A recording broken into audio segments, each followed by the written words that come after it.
check. 1, 2, check, check, check. 1, 2. Good evening. We are thankful that you're with us tonight. Go ahead and introduce our speaker. He lives here in Huntingdon, just right across the parking lot. Been here about 2.5 years. He'll be your speaker tonight. Thank you. Thank you for coming. We are studying Leviticus. We are in chapter 19. I think I said 20 earlier. I apologize. We are in chapter 19. Starting about verse 26, we'll do a couple things before we get to that, and that's what we're going to be studying tonight. Before we get started, I forgot to ask anybody if they would lead prayer. Don Orr, would you lead us in prayer tonight? Would you get the microphone so that you can lead us in prayer? Thank you, sir. Before we have our prayers, anybody have anybody that we want to remember tonight? Obviously, the Smith family. The funeral is Saturday. We want to remember the Smith family. Who else?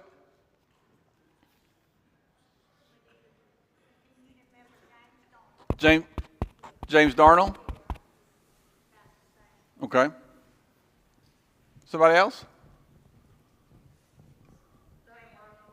Donna Barlow. Pam. Yes, Pam's in the. Somebody else? Yes, Felicia's dad, Mr. Mann. Mr. Mann, I like that. Mr. Mann.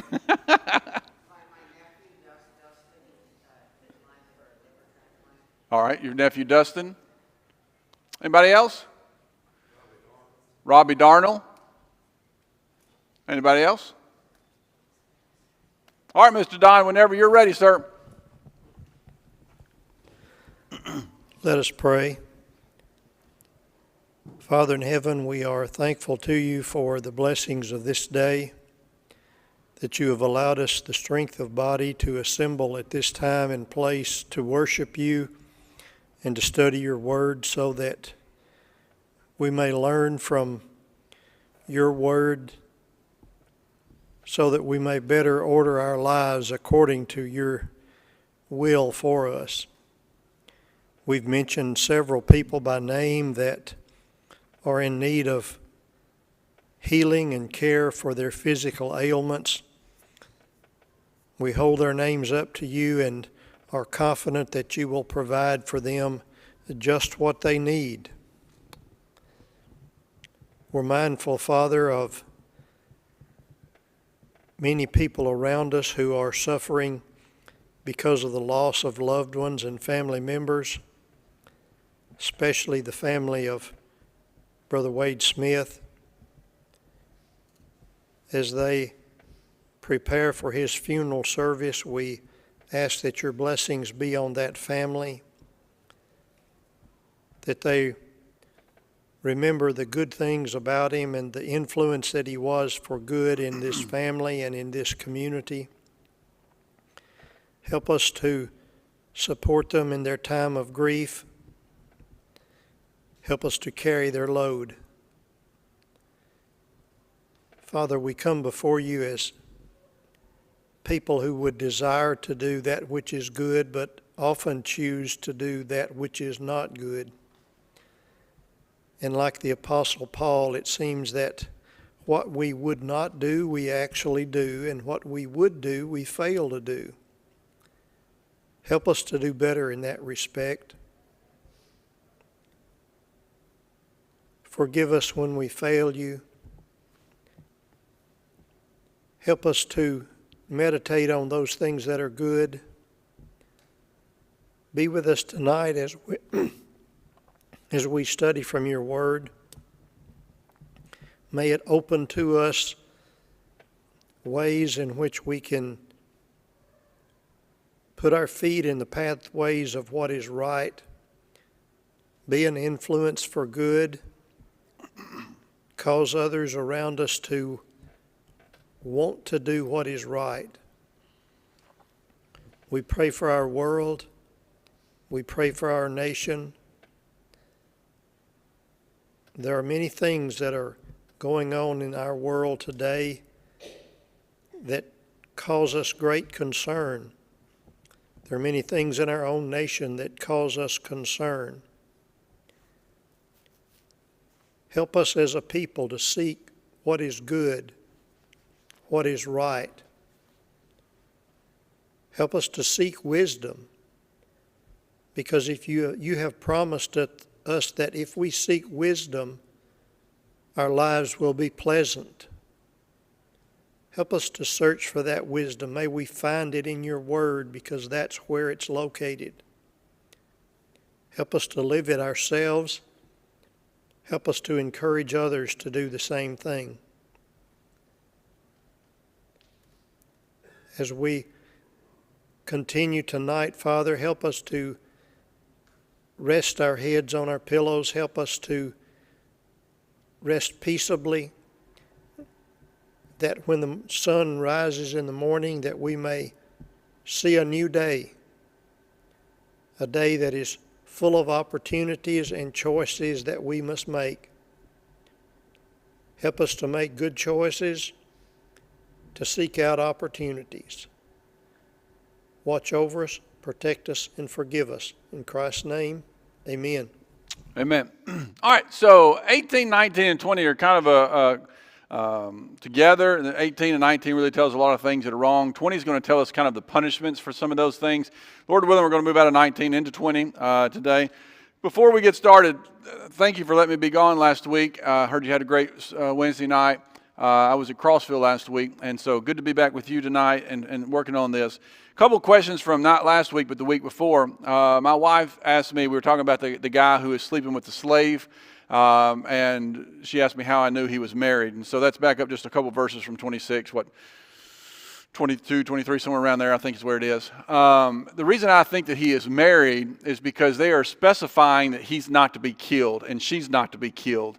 And the penalty for adultery, we're going to see in chapter 20, is death. And so they will kill you if you commit adultery. And so I think that's why he's married here in chapter 19, is because they're specifying he's not to be killed, she's not to be killed. And they would have been killed in a regular adulterous situation. So that's one thing I wanted to deal with. That's why I think that. I may have not made that clear. Kirsten asked on that same question, Kirsten asked about concubines. And if I knew this, I had forgotten this. And so maybe you have as well. Concubines were wives.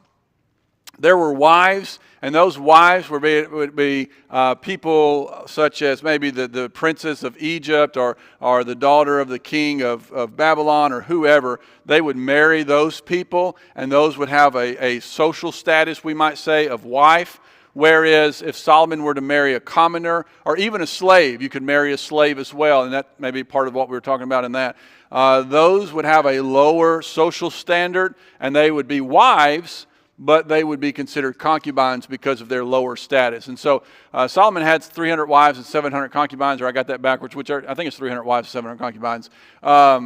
All those were wives. I think I read that and I go, well, what are these 700 women? Well, they are wives. They're just of a different standard or social status, I should say, than quote-unquote wives. So the wives are going to be the higher standard versus the concubines. So hopefully that answers that question, deals with that. And Mr. Bobby asked a question about being cut off. What does it mean to be cut off? I don't know that I have a great answer for you that, because it depends on context. And so as you go through and you study this and you see things about them being cut off, sometimes that can mean that they are cut off from their community. Sometimes that means that they're cut off in the sense that they're executed for what they're done. Sometimes God does that. Sometimes He expects His people to do that. Sometimes God does that in roundabout ways in the sense of making them childless. And so I don't have a great answer about cut off except for context. You have to go back to context and see what is God talking about in that context of why He said cut off. What does that mean? So I believe those were the questions that I had from last week. Hopefully those are the answers that God will be pleased with. So in our text, we are in 19:26, Leviticus 19 and 26. We just finished up the fruit trees and how long you have before you can have your fruit trees. And verse 26 we get into. And again, I think, let me say this at the beginning of this because we're going to get into this in just a minute. I don't believe that you and I are bound by the old covenant.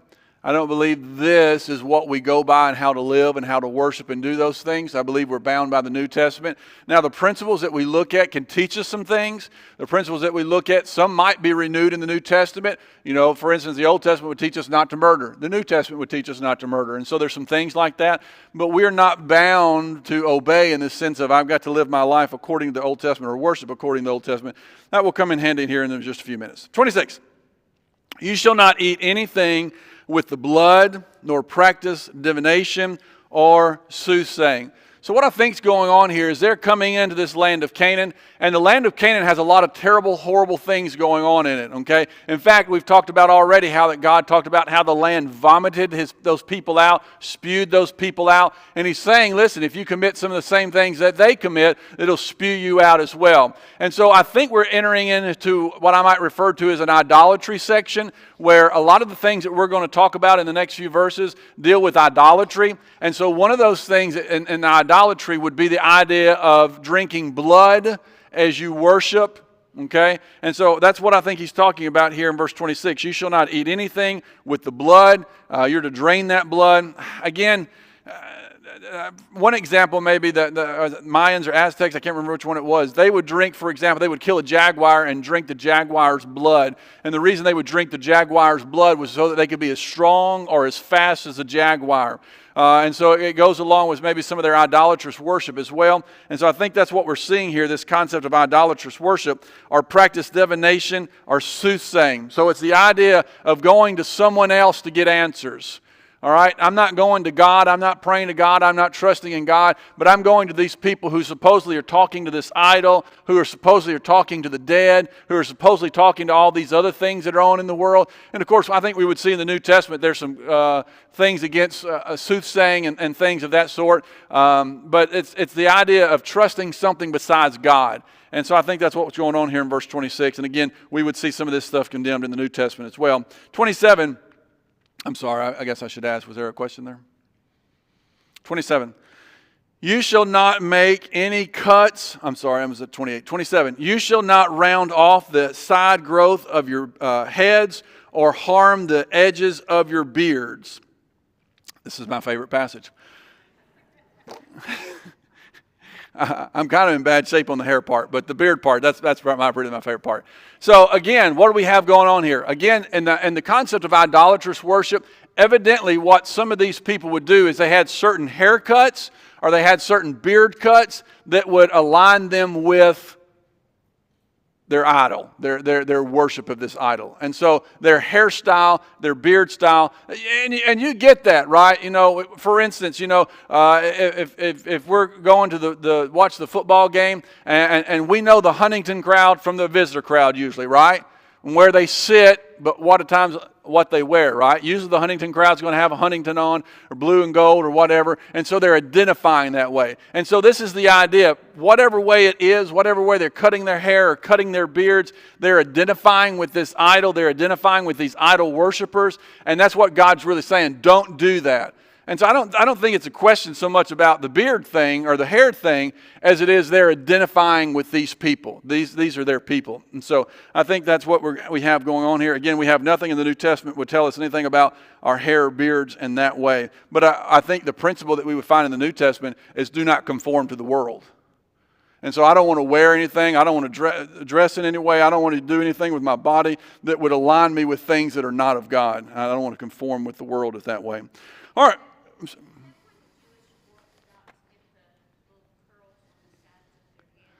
It may very well be why most of them are bearded, most of them have those curls. It may very well be with some of this. There may be some rabbinical tradition in that. I don't know, but that's very possible. That's where they get that. Oh, yes, ma'am. The Orthodox Judaism still practice. They'll have the little hat thing.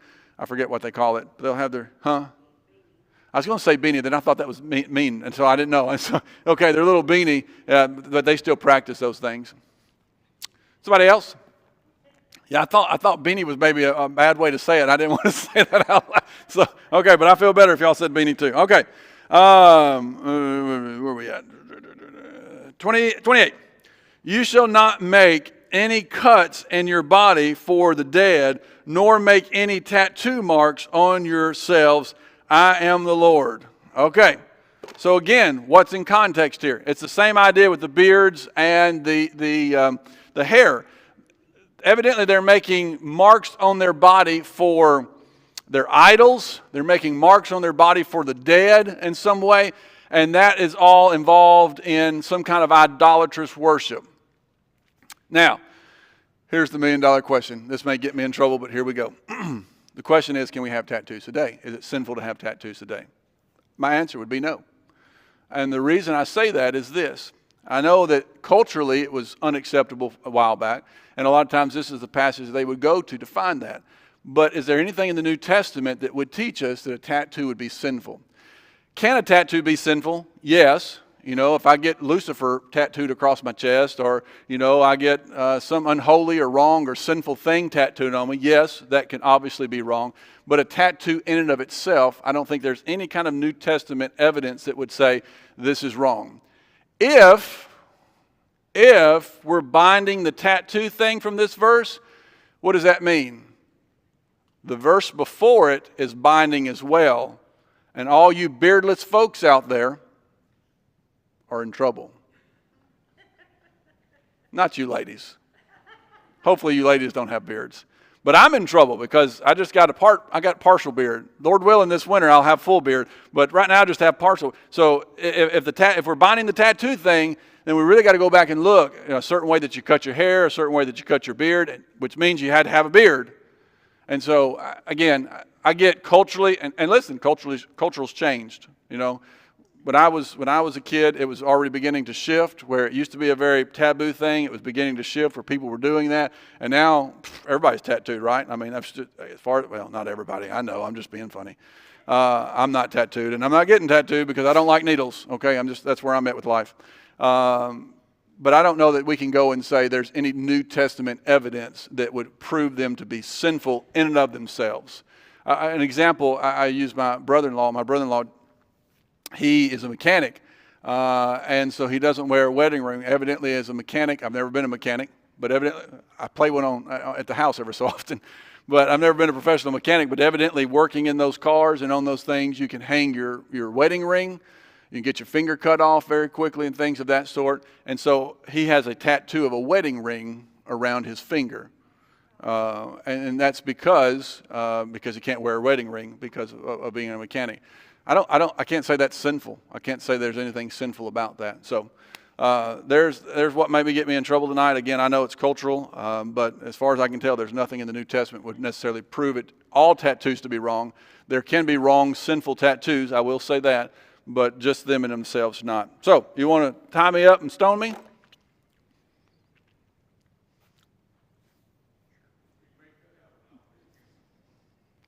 The elder said sure. No, seriously, any questions or comments? That's kind of where I'm at with it. Like I said, if we're going to say it's a sin, then all you guys that don't have your beards on, you're in trouble. Okay, we'll move on then. Let's see, that was 28. 29. Do not profane your daughter by making her a harlot, so that the land will not fall into harlotry and the land become full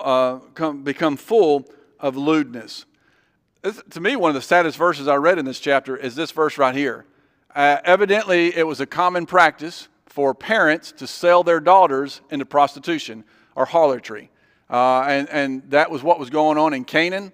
That is a practice that has gone on for a very long time. Probably still goes on in some instances today.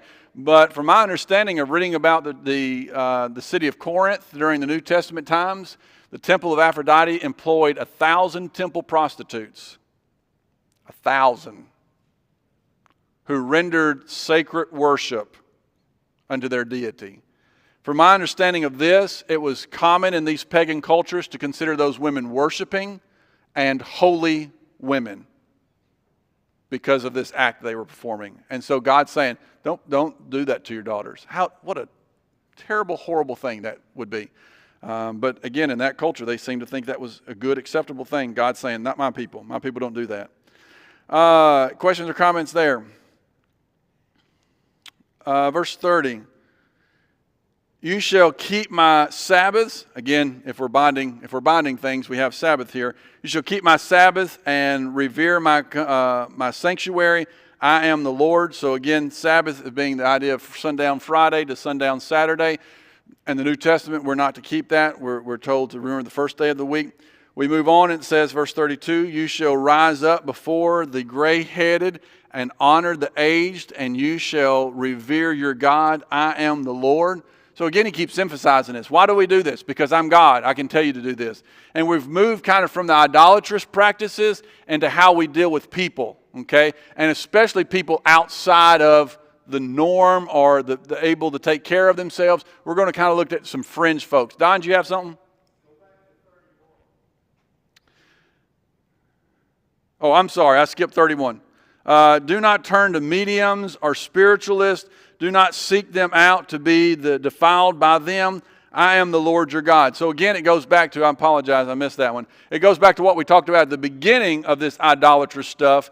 We talked about how we don't turn to spiritualists, to mediums, to, some of you may have wizards, diviners, soothsayers. There's a lot of different words they use there.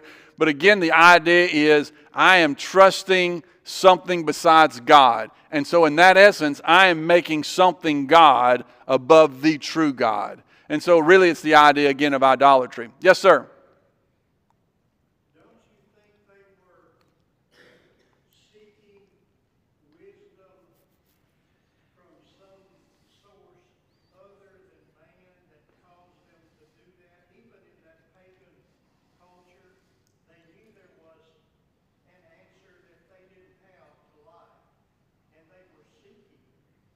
But the place they were seeking it, the way they were seeking it, was not pleasing to God. Right. But at the same time, they had an understanding that there's more to life than just what I see here, and I want to find out what it is. Yeah, you've probably got some honest folks that are seeking that, no doubt. You've probably got some folks that, are taking advantage of the situation. But yeah, I think you have that. I think you see an example of this, interesting enough. And when God's not talking to Saul anymore, who does he go to? He goes to the witch of Endor, which should not have been there because Saul supposedly ran all them out, right? And so she thought it was a trap that Saul was going to get her. But he goes and supposedly she conjures up Samuel, right? I think God's probably behind that and uses that situation. But this goes back to that idea. Again, in the New Testament, I think there's some principles that we would be violating in some of this. We see it with people today. They'll go to the tarot card readings. I remember as a kid late at night, Miss Cleo. Y'all remember Miss Cleo come on TV? Call me now. She'd read your fortune, right? You have all these tarot cards. You see people out there that are palm readers. You see it in the newspaper, their horoscope, right? I mean, people trust in their horoscope. I read something the other day that said that when the horoscope was made, we are so off of what it is, the horoscope couldn't even be right from when they made it. And well, it can't be right at all because it's not of God. And so there's a lot of people still practicing or using all these kind of different things. And again, it's idol worship, really. Anybody else? I think that people then didn't have a real good concept of what happened after you died. And they would try to conjure up spirits, maybe to talk to their ancestors and things, because a clear picture of heaven and hell even wasn't, they didn't have that. They didn't have that to the New Testament. Right. Yeah, I don't think that. With God in heaven. Right. And you see, you're right, I don't think there's a clear picture in the Old Testament. But you see multiple cultures who kind of do that. They're talking to want to talk to their ancestors and things of that sort. It's a big African thing, it seems like to me, to talk to their previous ancestors. Anyway, that's the idolatrous section. Anybody else on that? I didn't skip any other verses, did I? Okay, so now we're looking kind of at the marginalized or the fringe. And then so what he says here, you shall rise up before the gray-headed and honor the aged, and you shall revere your God. I am the Lord. So why are they doing it? Because God says, I'm God, and I can tell you that. And what are they to do? It might be easy for a young buck, 20-year-old boy, right, to come in here, and this 70, 80-year-old man, beat him down, take his stuff and do that. And God's saying, oh, no, we don't do that. That's not how we treat things. We're to honor the gray-headed man. It's taken him a long time to get there. It's taken him a long time to get those gray hairs. And so we're to respect him. We're to honor him. We're not just to use brute force and take what we want from him, but we are to honor him. We are to listen to him. What's our culture done? Our culture is the very reverse of that, isn't it? Think about how much we honor older people. Not very much anymore, do we? What do we want to be? Young, right? All the magazines, all the television, all that kind of stuff. We want young. How to look more youthful. How to look more this. Right? Youth is the thing. That's the end thing. And God says, you listen, you respect and you honor your elders. That's something we would see in the New Testament taught as well, the concept of respecting our elders. He goes on and says, where a stranger resides with you in your land, you shall not do him wrong. It might be easy for the guy who comes in, who comes into town, nobody knows, to take advantage of him. God says, you don't do that.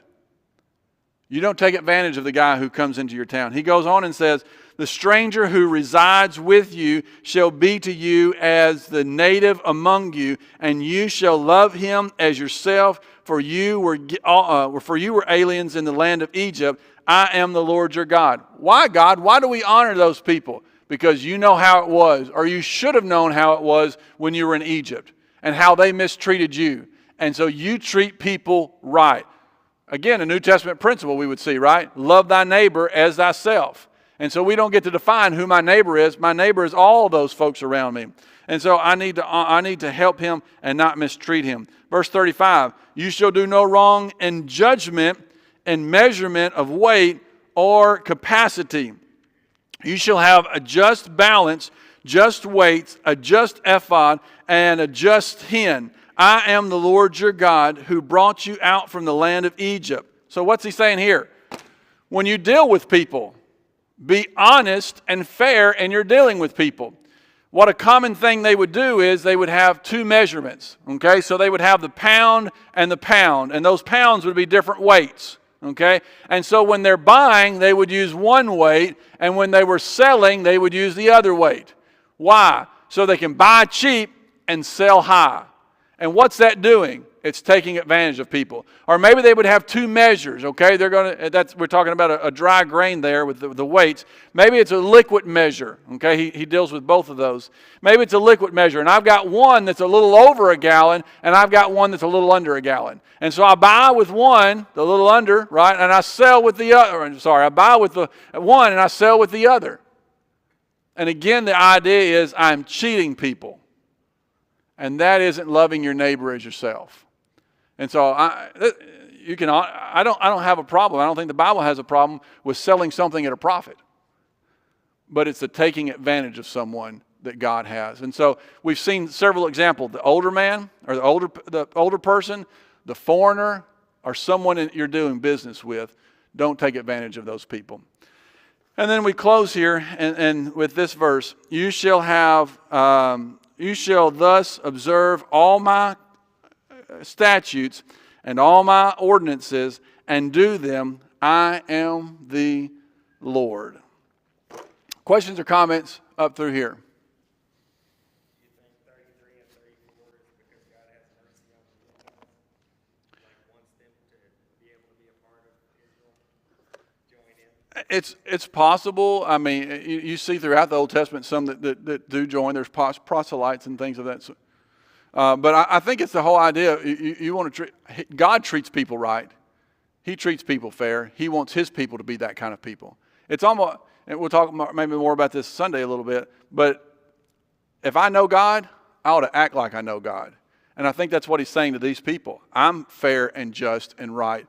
You're my people. You need to be fair, just, and right with others as well. And even the marginalized, who it's easy to take advantage of. Anybody else? Question or comment here? All right, if you got your paperwork, let's go. Let's answer a couple of these. I believe I'm on page 24, number 3. 24, number 3. What was the holiness that Jehovah commanded of the Israelites in daily conduct? Chapter 19. Letter A, honor and respect one's parents. We're going to see that as we get into chapter 20 as well. Honor and respect one's parents. Number 2, revere God by observing the Sabbaths or the holy occasions, verse 3. Letter C, be concerned about the poor. We see that in 9 and 10. We've just read about it as well. How did the nation of Israel care for and provide for her poor? What did they do? How did they take care of the poor? Letter A, they left the edge of the field. They left the edge of the field. So when you're harvesting, you come through, you're to leave the edge of that field so that someone who's without, someone that's poor, can come in, glean from that, reap from that. Letter B, you're to leave the gleanings of the orchard on the ground. So you go in, you pick any apple tree, peach tree, whatever you got over there, stuff that's fallen, you just let it sit. Let somebody that is poor come in and get that. And they're not allowed to pick that I know of, but they are allowed to take the gleanings there.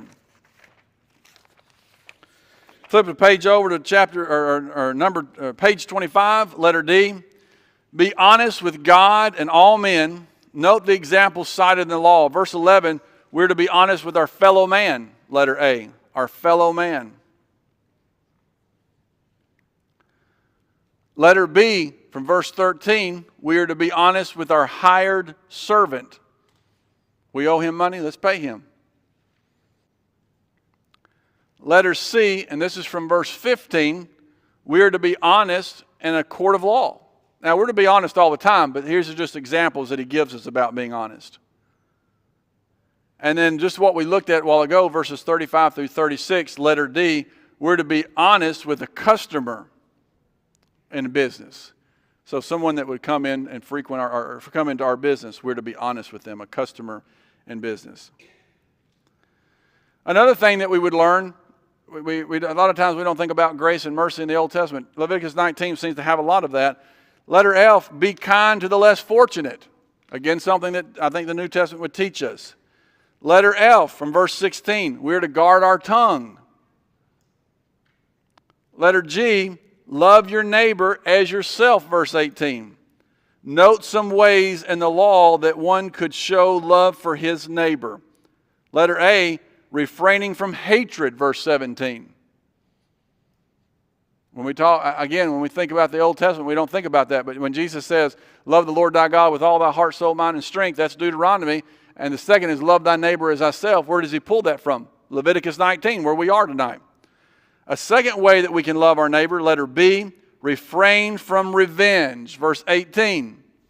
Here I go, I got an opportunity. And again, that's something we'd read about in Romans chapter 12, right? Vengeance is mine, declares the Lord. I will repay. And so we're not to take revenge. It could be something that's very tempting, but we're not called to do that. And letter C, remember the stranger in the land. And we just looked at those passages. Don't go, I don't want to deal with that guy. He's not from around here. I don't know him. And we can do that very quickly sometimes. We can reject those that are new, and we shouldn't do that as God's people. Why? God's people were once in a foreign country and were mistreated. He doesn't want his people to do that to others. Roman numeral 2 here. No, let's stop. Let's stop there. All right, let's get back to our text. All right, chapter 20. Chapter 20.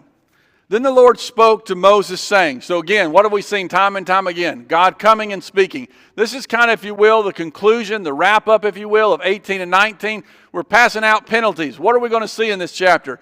Sin must be punished. God is going to punish sin. He's going to tell them how to do that. All right, and so we're going to see the punishment that God's going to pass out in these. Verse 2, you shall also say to the sons of Israel, any man from the sons of Israel or from the aliens sojourning in Israel who gives any of his offspring to Molech shall surely be put to death. The people of the land shall stone him with stones. So the common way that the Jews would kill folks, which is interesting, is stoning. Why is that interesting? How'd they kill Jesus? Crucifixion. It wasn't the Romans that killed Jesus. I'm sorry, it wasn't the Jews that killed Jesus, it was the Romans that killed Jesus. And so when it's prophesying about how Jesus would die in the Old Testament, it's not prophesying about stoning. You would think it would prophesy about stoning, right? Except God knows. So again, just one of the proofs, I think, of the inspiration of the Bible. We see here the idea, again, that we've already looked at, the idea of offering your child to Molech. Some speculate that maybe you're giving your child to the service. I tend to really believe, and I think I maybe even talked about this when we went through this, is what he's saying is you're sacrificing your child to Molech.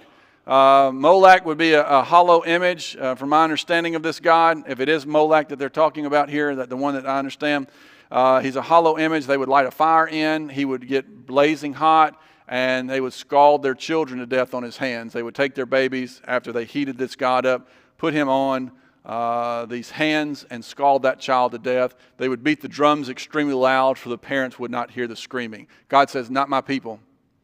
My people don't do that stuff.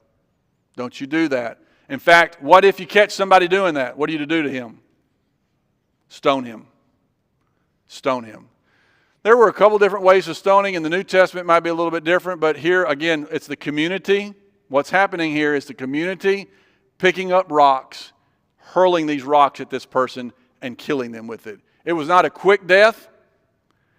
A lot of times it was a slow death, depending on where you got hit and how quickly and how fast, hard. But it's also teaching that community what? Don't you worship idols. When the whole community, that's what the Romans were doing when they would line people up on the road, when the crucifixion, they were saying, don't you mess with Rome. I think God's teaching a visual lesson here. You have your community surround this person and stone him. And it's a lesson of do not follow other gods. They would be stoned. Questions or comments so far through any of this?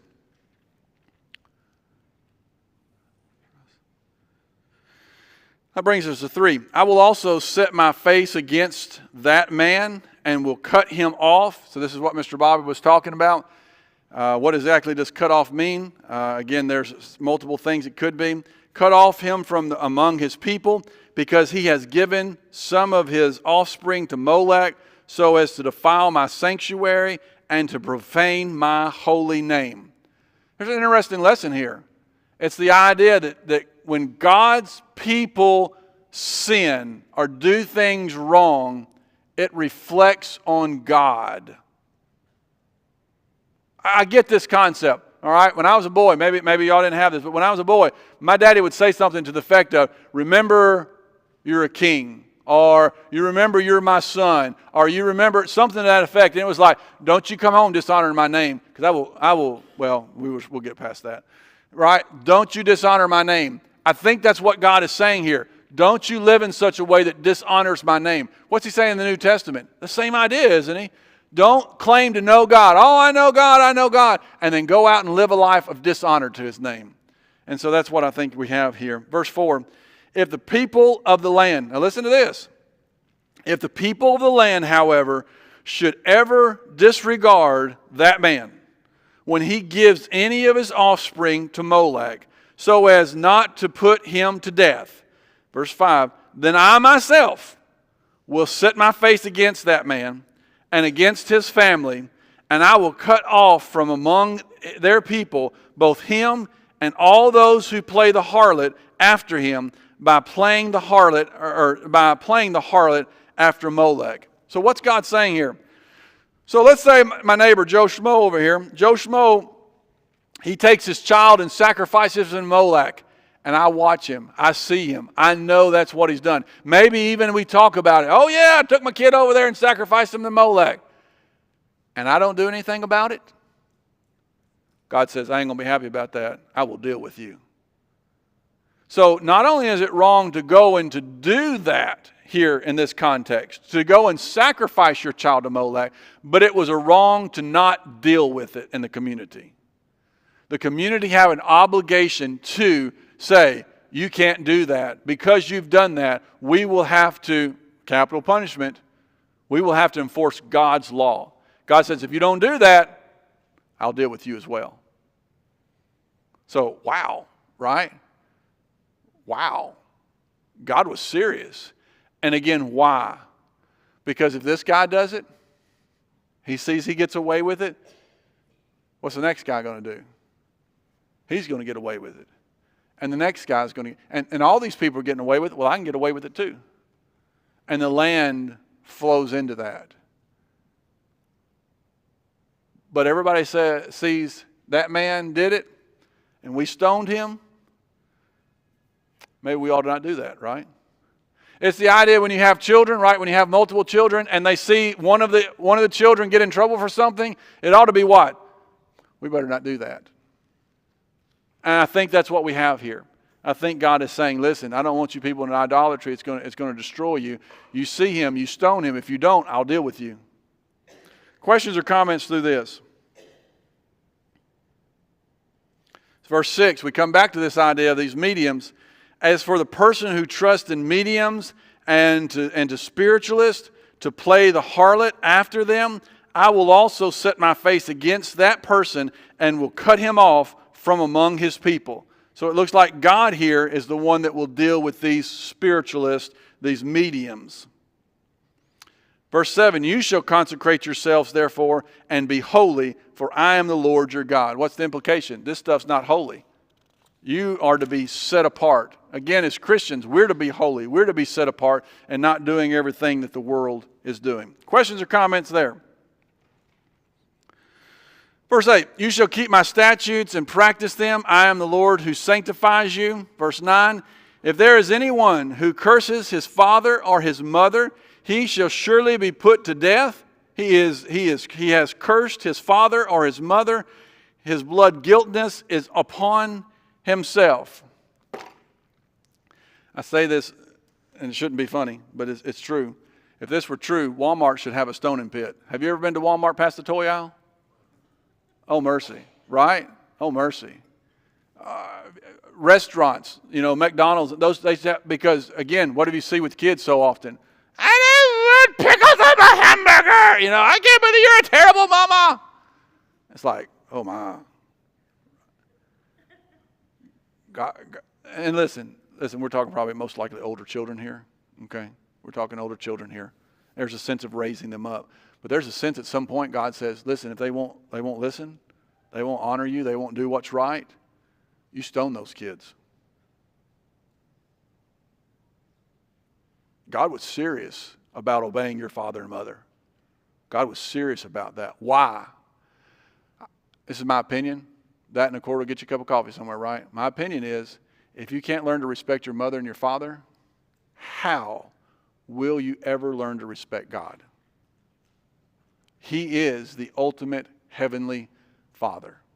And so I think God is very serious. Listen, this is something He would teach us in the New Testament as well.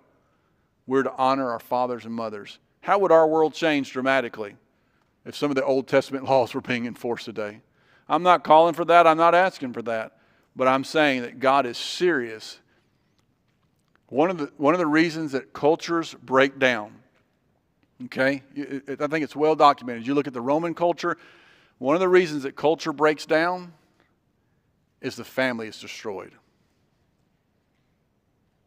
Fathers are not being fathers, mothers are not being mothers, children are not being children, marriage is not held in honor. The family unit breaks down, a society will break down.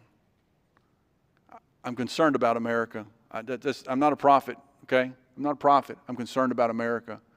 Why? Because we keep breaking families, marriage up. God was serious about the family unit. Questions or comments? Yes, sir.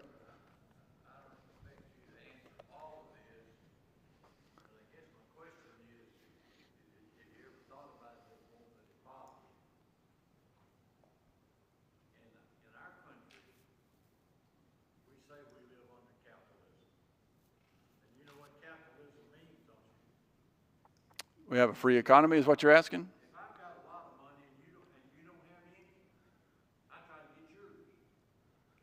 And that's not what Jesus said.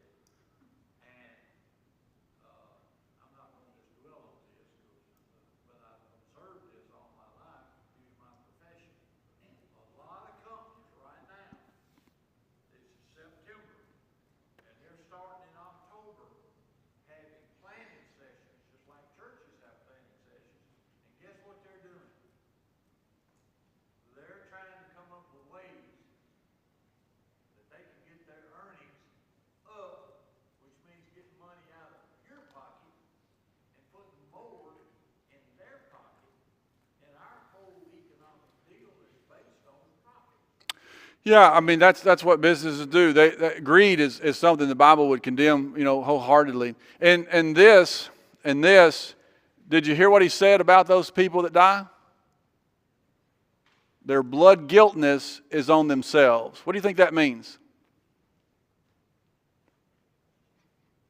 They're responsible for themselves. The culture is do not murder, right? Do not kill people. Do not murder. When you stone these people, you're not murdering them. You're carrying out the law of God. Their guilt is what's caused them to be in this position. Their blood guiltness is on themselves. I got about 2 minutes. Anybody got anything else? All right, let's move on here. Okay, yeah, verse 10. I forgot the rest of this chapter really deals like with 18 that we've already talked about, but here we go again. Here we go. If there's a man who commits adultery with another man's wife, one who commits adultery with his friend's wife, the adultery and the adulterer and the adulteress shall surely be put to death. So again, how our world might change if adultery was stonable. What's it teaching? It's teaching the sanctity of marriage. Again, this idea. Verse 11, if there is a man who lies with his father's wife, he has uncovered his father's nakedness. Both of them shall surely be put to death. Their blood guiltness is upon themselves. So again, we go back to 18 where we talked about all these incestuous relationships. And now in chapter 20, we're beginning to deal with some of the punishments that come from that. What we're talking about in this context is a stepmother. Okay, and we know that because he's referring to it as his father's wife. Not his mother, his father's wife. And that's why we think it's a stepmother here. And the idea is when you're married, the Bible teaches very plainly that two become one. There's a lot of different ways that two become one, but one of those is in a sexual way. And when you have sex with your father's wife, your stepmother, you're really, in essence, uncovering his nakedness. Why? Because the two have become one. And so what God is saying here, you're going to stone that person. You're going to kill that person. All right, that's a good place to stop. Adultery and stoning. So let's stop there. Lord willing, we'll be back together next week and cover some more. Thank you for being here tonight.